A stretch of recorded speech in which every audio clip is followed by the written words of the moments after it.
Hi, Arne. After a tough few weeks, was that the perfect response tonight?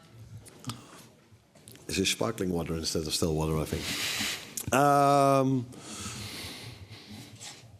Maybe, yeah.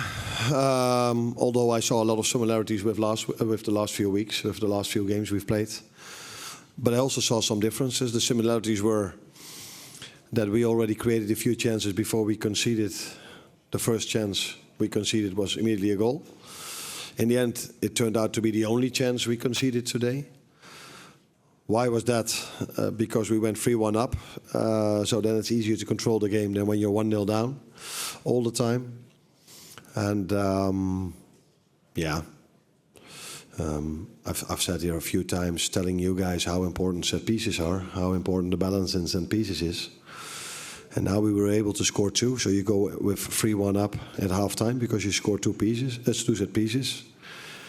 And that is a big, big, big difference than if you don't score them and you go at halftime 1-1 with still the same amount of chances, but people would judge us definitely different when you don't score them. And the biggest exception for me was, today compared to the other games we've played, was the playing style of our opponent. So we got also some energy out of the moments we could press them, which in the last 4 or 5 games we played, we were not able to press the opponent because, yeah, the ball wasn't on the ground, was through the air. Sam? It was in the air, not through the air, in the air. Yeah. Hey, Arne, you made some big decisions in your selection, so leaving out Salah is always going to be something that people take note of. And also the performance of Ekitiké, he looked superb tonight. Yeah, the first goal he scored was special. You can see his pace in a moment like that. These were also moments we were hoping for. Like I said before the game, we were able the last few weeks to create many chances, but unfortunately not always able to score them. And today with Alex and Yugo, I brought 2 players on the pitch who are usually able to score goals. Alex was a few times close, but had to go off at half time, and that's, yeah, it's not something you ask, but that's the difficult balance we were having with him. So when he came, he hardly had trained, so you bring him step by step forward. And then you feel like, yeah, there must be a moment where he can play twice a week. And the first time we try, he did this in Sweden as well, but the first time we try, he has to go off. And that's hope. That is not that bad, but he has to go off because he felt his groin. So yeah, many people probably wanted me to play him more. And we had to find the balance. And unfortunately today, that balance didn't work out for us perfectly, but let's hope for the best. Both of them did what I was hoping for, making runs in behind, making sure you're a big threat, and both of them did well. This is John Jackson from Tanzania. I have 2 questions. One is, how do you see Liverpool position on winning the EPL? And the second question is about one of your player, Mo Salah, is in a competition of winning the African CAF awards behind the name like Osimhen and Hakimi. Do you wish him to win the award? Behind of these names like Osimhen, Hakimi, regarding Hakimi had a good season, winning Champions League. Oh yeah, that's definitely true. Yeah. So, how do you see it? Yeah, I completely agree with you that Hakimi had a great season, but I don't think, but people who are in the room know this better than me, is there ever been a player that scored so many goals and assists in the Premier League than Mo did?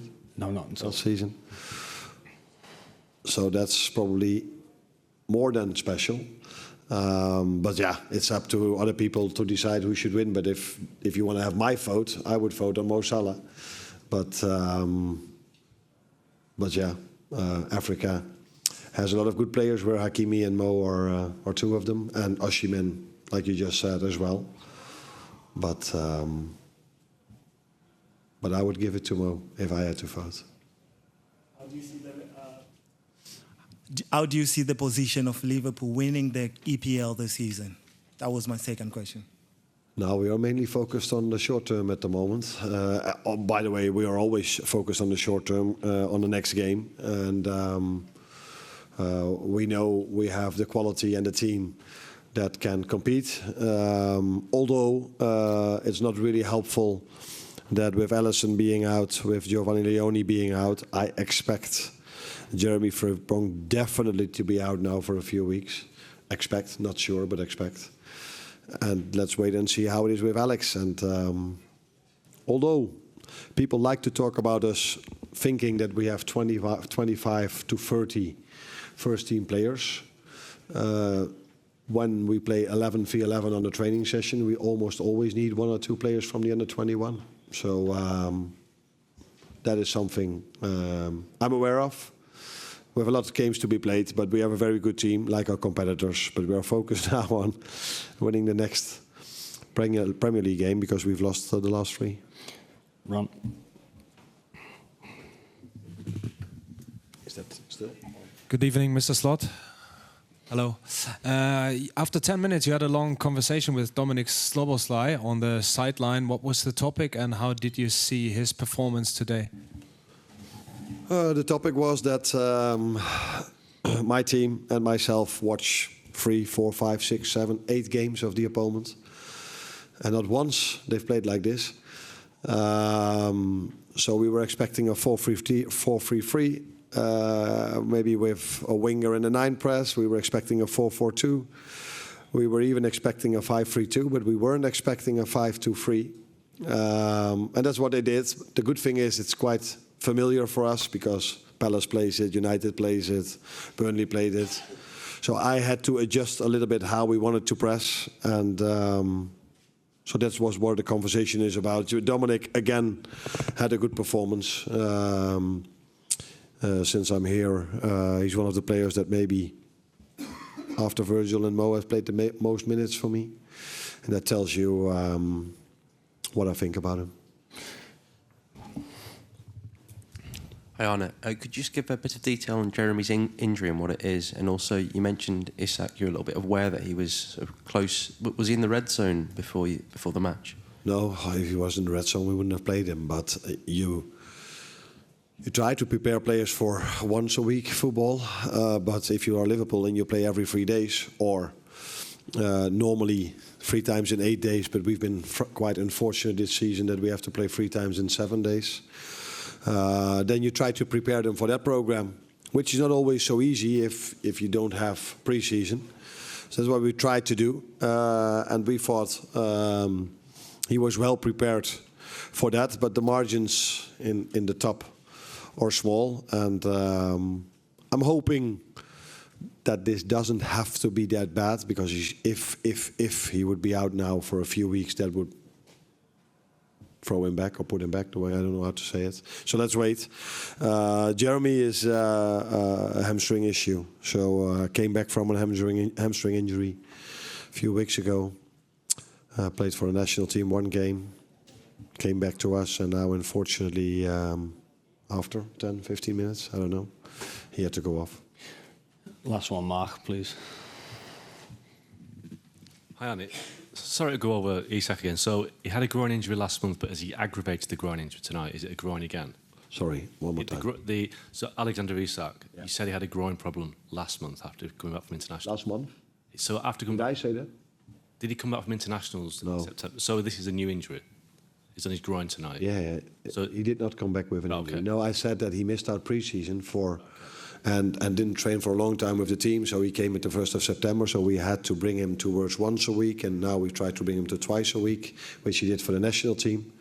But he was perfectly fit when he came back from the national team, and he was perfectly fit before the United game. And we were expecting him to be ready to play again today, which he did. But he felt his groin indeed a little bit. Yeah. So obviously he's missed pre-season. Is it possible for a player to catch up? If you've missed the whole pre-season, how long will it take? Could it take weeks, months to get him fully fit to where he needs to be? I don't think there's a rule that every single player has the same, but it also depends on what did he do when he didn't train with the team. What is the impact if you go to a new club as a big signing, so you cannot compare maybe a player that hasn't trained or played in pre-season at a smaller club than if you go to Liverpool. So there are many factors that you have to take into account, and there's not one thing if it's possible or not.